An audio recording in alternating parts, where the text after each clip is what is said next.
चैत्र शुद्ध पाडवा. अ, यावेळी मराठी नववर्ष सुरू होतं आणि जेव्हा-जेव्हा नवीन वर्षाची सुरुवात होते किंवा नवीन-नवीन दिवसाची सुरुवात होते किंवा नवीन एखाद्या गोष्टीची सुरुवात होते, तेव्हा सगळ्या गोष्टी रिस्टार्ट करायच्या असतात.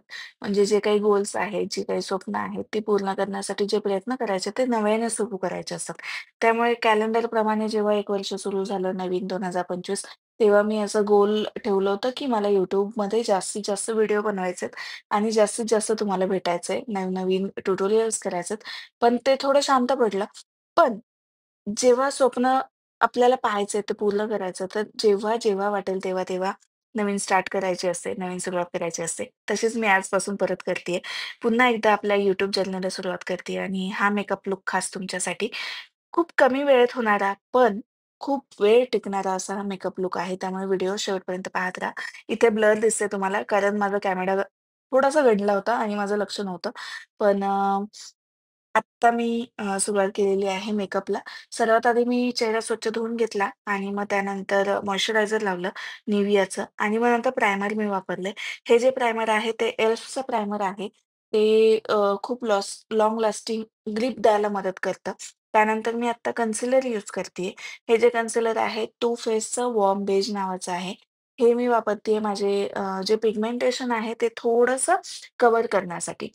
हे ब्युटीचं हे ब्लश आहे आणि ते मी असं डॉट करून लावून घेतलंय.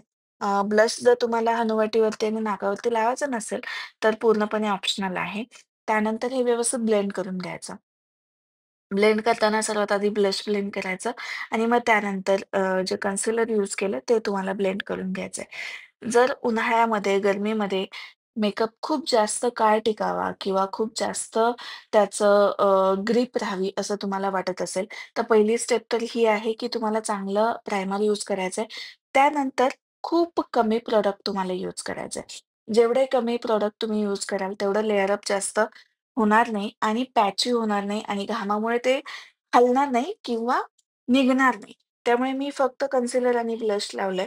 त्यानंतर व्यवस्थित ते पूर्ण चेहऱ्यावरती फिरवून घेतलं किंवा पसरवून घेतलं आणि मग नेक्स्ट मी पावडरने हे सगळं सील करतेय.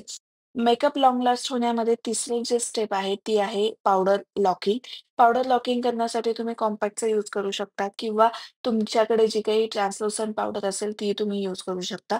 मी इथे जे ट्रान्सलुसंट पावडर वापरतेय ती आहे लॉरा मर्सियलची आणि याचा जो शेड आहे 02 नंबर असं शेड नंबर आहे. ते मी पूर्ण चेहऱ्यावरती व्यवस्थित लावून घेतेय. त्याने काय होईल, पूर्ण मेकअप सील होऊन जाईल आणि घामसुद्धा कंट्रोल व्हायला मदत होईल. त्यामुळे हा मेकअप जास्तीत जास्त लाँग लास्ट आपल्याला करता येईल.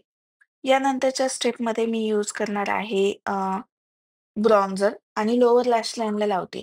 जेव्हा व्हिडिओ ब्लर झाला होता, तेव्हा मी ना अप्पर आयलिडवरती फक्त याच ब्रॉन्झरनं ट्रान्झिशन कलर देऊन घेतला होता आणि थोडंसं शिमर लावलं होतं. आता मी मस्कारा यूज करतीये. मस्कारा जो मी वापरलाय तो आहे Maybellineचा हॅपी कर्ल मस्कारा. व्यवस्थित छान कोट करून घ्यायचा आहे म्हणजे फेक लॅश नाही लावला तरी चालतील. आयब्रोजसाठी मी वापरतीये ओह माय ब्रो नायकाचं जेल. ज्याने माझ्या आयब्रोजचे केस व्यवस्थित सेट पण होतील आणि छान फिनिशिंग पण दिसेल. त्यानंतर मी यूज करणार आहे लिप लायनर. हे जे लिप लायनर आहे, ते आहे स्विस ब्युटी कंपनीचं आणि त्याने मी आउटर लाईन लाईन करून ती जी लाईन आहे ती थोडीशी स्मज करणार आहे. कारण हार्श असं लाईन नकोय मला. थोडंसं ब्लेंडेड लूक पाहिजे आणि आता मी लावतीये चार्मसी मिलानोचं लिप पेन्सिल. आणि त्यानंतर थोडं डोळ्यांवरती शिमर कमी वाटत होतं, म्हणून अजून एक हात लावून घेतला आणि बस. त्यानंतर मेकअप लाँग लास्ट होण्यासाठी सगळ्यात महत्त्वाचा टप्पा म्हणजे मेकअप फिक्सर. इथे मी अर्बन डिकेचं ऑल नाईटर म्हणून जे मेकअप फिक्सर आहे ते यूज करते.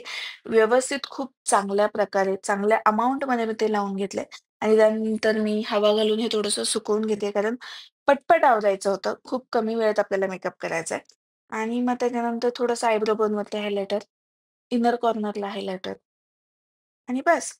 मेकअप लूक अशा प्रकारे आपला फिनिश झालेला आहे. इनर कॉर्नरला आणि आयब्रो बोनला हायलायटर लावल्याने काय होतं, डोळ्याचा मेकअप जो आहे तो अजून जास्त एन्हान्स व्हायला मदत होते. त्यानंतर गालावरती मी हायलायटर लावले. ही स्टेप पूर्णपणे ऑप्शनल आहे. कारण आता घाम येतो. घाम आल्यामुळे काय होतं ना, की हायलायटर जास्त दिसतं आणि जास्त ऑइली स्किन वाटते. त्यामुळे जर एसी किंवा असं काही असेल किंवा थंड ठिकाणी तुम्ही असेल, तर तुम्ही लावू शकता. बट जर आवडणार असेल, तर तरीही तुम्ही कॅरी करू शकता हायलायटर. आणि हे आहे फायनल लूक. आय होप आजचं ट्युटोरियल तुम्हाला आवडलं असेल. व्हिडिओ तुम्हाला आवडला असेल. व्हिडिओ शेवटपर्यंत पाहिल्याबद्दल थँक सो मच आणि आय लव्ह यू. तुमच्या आत्तापर्यंतच्या सपोर्ट मुळेच मला पुन्हा-पुन्हा हिंमत मिळते YouTube चॅनल सुरू करायची किंवा त्यावर काम करायची. हा सपोर्ट असाच कायम राहू द्या. थँक